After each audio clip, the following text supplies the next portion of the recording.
नमस्कार, आप देख रहे हो वाडला एक्सप्रेस। मैं हूं दीपक बाबू। आपको पता है इस प्रकार से गठबंधनों का दौर जो चल रहा है, गठबंधनों के दौर की अगर बात करें तो लगातार बहुजन समाज पार्टी तीसरा मोर्चा बनाती हुई नजर आ रही है।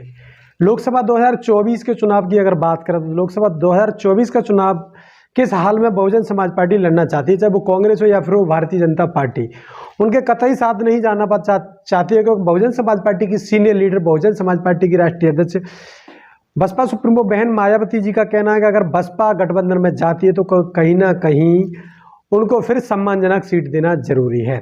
वहीं बात करें तो बसपा सबसे पहले अपना नेतृत्व स्वीकार करना चाहिए, क्योंकि बसपा सबसे इस समय की लीडर की अगर बात करें तो बहुजन समाज पार्टी की राष्ट्रीय अध्यक्ष बहन कुमारी मायावती जी सबसे उच्च लीडर मानी जा रही है। खासकर इस सदी की अगर बात करें, 21वीं सदी में लोगों का कहना है कि इस बार दलित मुख्यमंत्री बनना चाहिए।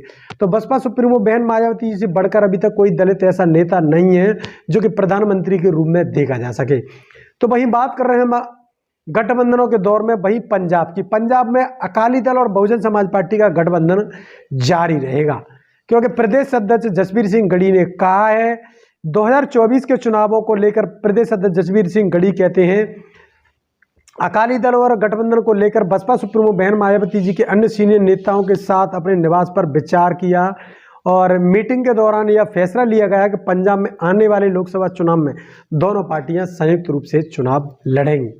भाई आपको बता दें, इस बार जो पुराने अगर मतभेद हैं किसी प्रकार के, उनको बुला दिया जाएगा। गठजोड़ की मीटिंग को बुलाकर और दूर कर किया जाएगा, क्योंकि उसमें बताया जा रहा है अगर किसी प्रकार के कोई मतभेद हैं तो अकाली दल से फिर से एक बार उनको दूर करके फिर से गठबंधन का दौर तैयार किया जा सकता है। तो पंजाब में वही एक बड़ी राजनीति हो सकती है कि पंजाब में आम आदमी पार्टी की सरकार है, कांग्रेस वहां हाशिए पर आ गई है, क्योंकि कांग्रेस के पास ऐसा कुछ भी नहीं बचा है। कांग्रेस की बात करें तो कांग्रेस इस बार, क्योंकि कांग्रेस भी को इसीलिए हटाया गया क्योंकि वहां पर एक जो अनुसूचित जाति से आते थे उनको मुख्यमंत्री बनाया, इसलिए कांग्रेस को वहां के जाट समुदाय ने रिजेक्ट किया और बहुजन समाज पार्टी को भी रिजेक्ट किया।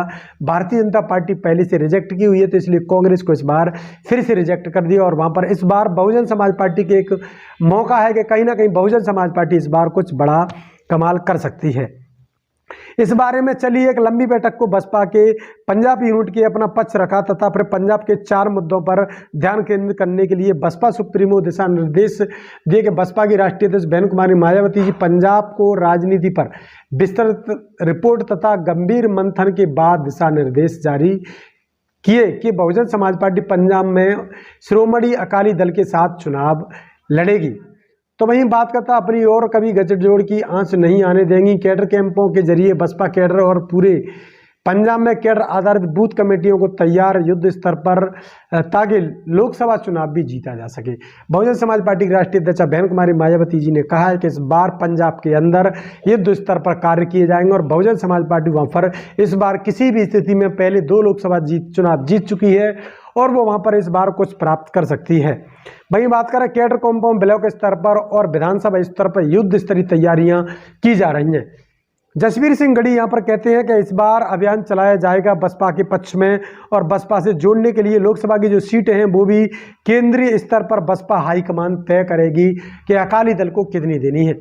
वही बात करें तो अकाली दल तो बहुजन समाज पार्टी से पहले भी गठबंधन रहे हैं, लेकिन अकाली दल का भी कोई खास गठबंधन का रुख ज़्यादा नहीं हो पाया है। हालांकि वोट ट्रांसफर की बात करें तो वहां पर वोट ट्रांसफर लगातार अकाली दल का होता रहा है और बसपा का भी वहां पर वोट ट्रांसफर हुआ है, लेकिन कहीं ना कहीं सीट ना निकलना एक बहुत बड़ी चुनौती मानी जा रही है। वहीं बात करें कि बहुजन समाज पार्टी इस बार क्या कुछ लेके आ सकती है, तो बहुजन समाज पार्टी 17 राज्यों में अपना दम कम रखती है। हिंदी राज्य हैं जिनमें एक बड़ा वर्चस्व रखती है। तो जसबीर सिंह गढ़ी इस बार पंजाब के प्रदेश अध्यक्ष हैं और पंजाब में उनका लगातार कार्य भी एक बड़े स्तर पर देखा जा रहा है। तो क्या कुछ रहेगा पंजाब में 2024 के चुनाव को लेकर? क्या बहन कुमारी मायावती जी को महागठबंधन में जाना चाहिए या फिर बहुजन समाज पार्टी अपने ही दम पर कुछ बड़ा कुछ कर सकती है?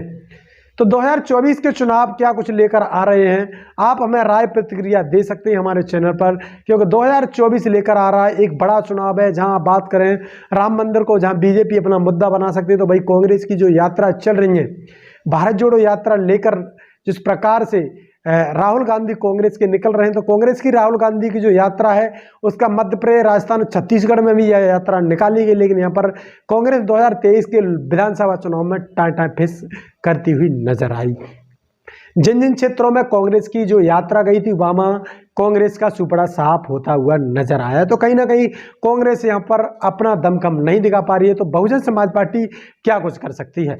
आम आदमी पार्टी पहले से पंजाब में जमी हुई है, दिल्ली में आम आदमी पार्टी जमी हुई है। वहीं बात करें छत्तीसगढ़, मध्य प्रदेश और राजस्थान में, इन तीनों राज्यों में इस बार कांग्रेस को हटाकर और जिस प्रकार से समाजवादी पार्टी और अन्य जो चुनाव लड़ी थी लगातार बता रहे थे कि गठबंधनों का दौर चल रहा है, तो वहीं बात करें तो राजस्थान में भी यह गठबंधनों का दौर नहीं दिखाई दिया, पंजाब में भी नहीं दिया, राजस्थान में भी नहीं दिया, छत्तीसगढ़ में नहीं दिया। अगर बात करें भरतपुर सीट पर तो यहाँ पर जो राजलोक पार्टी है उसके भी चुनाव लड़ते हुए नजर आए।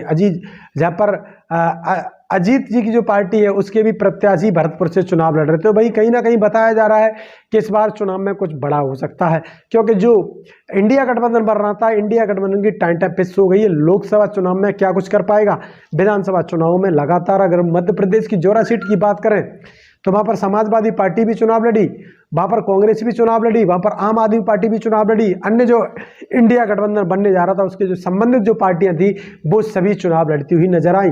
तो कहीं ना कहीं इंडिया गठबंधन इस बार कुछ कर सकता है, तो कर सकता है तो फिर लोकसभा चुनाव में क्या कुछ करेगा यह देखना बेहद बाकी है, क्योंकि 2023 का चुनाव कांग्रेस के लिए कुछ खास अच्छा नहीं रहा है। तीनों राज्यों में कांग्रेस की तूती जो बोलती थी वो खत्म हो गई है। कांग्रेस पहले कई वर्षों पहले कांग्रेस का राज रहा था, जहां पर दिग्विजय सिंह दो बार मुख्यमंत्री रहे थे, और दिग्विजय सिंह के मुख्यमंत्री बनने के बाद भारतीय जनता पार्टी ने 3 मुख्यमंत्री बनाए, जिसमें से उमा भारती और एक और ओबीसी समाज के बनाए थे, और उसके बाद शिवराज सिंह चौहान, तीनों ही ओबीसी के बनाए। लेकिन ओबीसी का मुद्दा कहीं भी नजर नहीं आया। तीनों ही बन जाते हैं लेकिन ओबीसी के लिए कोई खास कार्य नहीं करते। इस बार ओबीसी को हटाकर, इस बार शिवराज सिंह को हटाकर मोहन यादव को मुख्यमंत्री मध्य प्रदेश में बनाया गया है। क्या कुछ रहेगा मध्य प्रदेश में? मोहन यादव की नेतृत्व में क्या 29 की 29 सीट भारतीय जनता पार्टी जीत सकती है, या फिर कांग्रेस अपना कुछ जो प्रदेश अध्यक्ष जीतू पटवारी को बनाया है, क्या कुछ कर पाएगी कांग्रेस जीतू पटवारी को लेकर? क्योंकि कमलनाथ प्रदेश अध्यक्ष थे, जो पूर्व सीएम भी रहे हैं, उनके नेतृत्व में मध्य प्रदेश में सरकार भी बनी।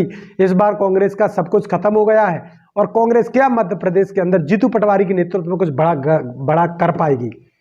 तो लगातार बने रही हमारे पास मध्य प्रदेश, राजस्थान, छत्तीसगढ़, दिल्ली, हरियाणा, पंजाब, तमाम जो खबर है हिंदी राज्यों की वो हम आप तक लगातार पहुंचाते रहेंगे, क्योंकि 2023 का चुनाव खत्म हो गया है, 2024 में एंट्री हो गई है। लोकसभा चुनाव में महज से 3 से 4 माह बाकी हैं। गठबंधनों का दौर चल रहा है। गठबंधन में क्या कुछ होने वाला है? क्या बहन कुमारी मायावती जी को लेकर आएगी कांग्रेस? क्या फिर मनाने का प्रयास करेंगे अरविंद केजरीवाल? या फिर गठबंधनों के दौर में जो या लालू प्रसाद यादव की पार्टी हो, चाहे वो तेजस्वी यादव हो, या फिर हो जीतन राम मांझी, या फिर वो तमाम जो पार्टियां जो चलती हैं बिहार के अंदर या झारखंड के अंदर, तो तमाम पार्टियां क्या कुछ करेंगी 2023 के चुनाव को लेकर? तो लगातार बने रहिए हमारे साथ, हम आपको लेकर आ रहे हैं नई खबरों के साथ। 2023 के चुनाव के बाद 2024 का जो गठबंधनों का दौर है उसको भी लगातार आपके बीच में लेकर पहुंच रहे हैं। तो बने रहिए हमारे साथ, देखते रहिए वाडला एक्सप्रेस। मैं हूं दीपक बौद्ध, आप सभी का बहुत बहुत धन्यवाद।